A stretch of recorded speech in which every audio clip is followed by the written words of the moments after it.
Okay, so here on the table we got the Aimpoint micros. We both got the T1 and the H1, as you can see here.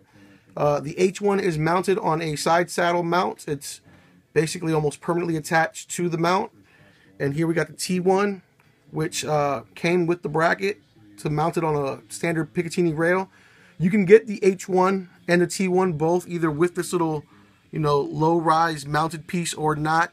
My friend was going to mount this on the side and he really wanted this rail, so he decided to go with this way. You can save a couple bucks by not getting it with the rail attachment piece. So he got the H1 and decided to go there. Both of these models are 2 MOA models. If you can see down here in the very small print, micro T1 2 MOA. This is a micro H1 2 MOA. Now the one thing that we noticed going from the T1 to the H1 is that the Aimpoint, I'm not sure if this is going to show up on camera, is written in black paint, while the Aimpoint logo over here is written in white paint. So that's one of the differences that we found. They come with bikini bottoms. As I said, other than that, the main difference is the T1 is night vision capable, and because of that, it has an extra coating on the lens. It's also a little bit more submergible, 80 feet. I'm not really sure anybody's going 80 feet deep, but this one right over here, as the H1 is only 30 feet submergible. So we're talking an extra coating, more depth, and night vision compatible in the T1 series.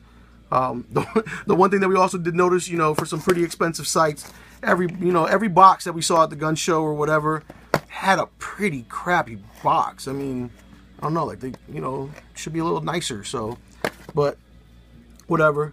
Got the T1, which is night vision, for about $600. The H1 was ordered without the mounting bracket for $500. So we got pretty good deals on both. Really happy about it. This one's going mounted on a SAM 7. This one's going mounted on an SLR 107F without the side rail. It's going on a Parabellum Picatinny rail. This mount, as I mentioned earlier, there will be another video separate on this. I'll annotate the link to that. So if you're interested, because this is a pretty beefy rail. Not sure what it's called. I don't know. George Zimmerman knows. I'll ask him later. As I said, this is more of an unboxing video and a side-by-side size comparison. Both the same size, same weight. This one's actually a little bit more because of the brackets already on there, obviously. But if you include this bracket, this thing's obviously a lot more heavier. Same dot, configuration, 2 MOA. Battery life, I believe, is the same. I really don't know if this one maybe uses up a little bit more battery. Battery life is almost forever on these things. Inside the box, what you get comes in a styrofoam packing. There's normally a battery set aside in this little hole right here, if you can see that. The little watch battery usually comes in there. The Aimpoint comes sitting in there, and then you get a little key with it. You can use the key to unscrew the battery cap, which is right here on the side. You can use a plastic wedge.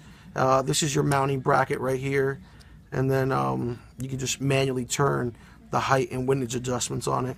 But overall, it's a pretty clean box inside. It sits well. Mine, I don't know, like mine sits in there kind of rough because of I guess because it has the bracket on there. Key fits in there. Battery goes in there. You're good to go. Boom, boom, manual. The manuals are pretty good. I don't know, they're laminated, so I guess it's high quality and waterproof too, but whatever. Damn, dude, this thing is thick. Look, it's like a little prayer book. You know what I'm saying? So, look at this thing. How many pages total?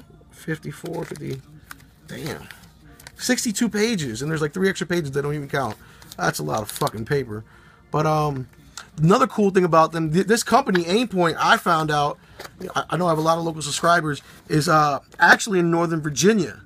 So I called them and see if I could buy it directly from them. They said no, they don't really have a walk-in policy. But I'm curious, I would hate to have to pay shipping to send this to Northern Virginia when I could just drive down there and hand it to them. So I'm really interested to see if, God forbid, if I ever do have a problem or whatever, need to get this thing serviced, it would be cool as hell if I could just drive to Virginia and drop it off with them. So look forward to the actual at-range review. This is just an unboxing. And thank you for watching, guys.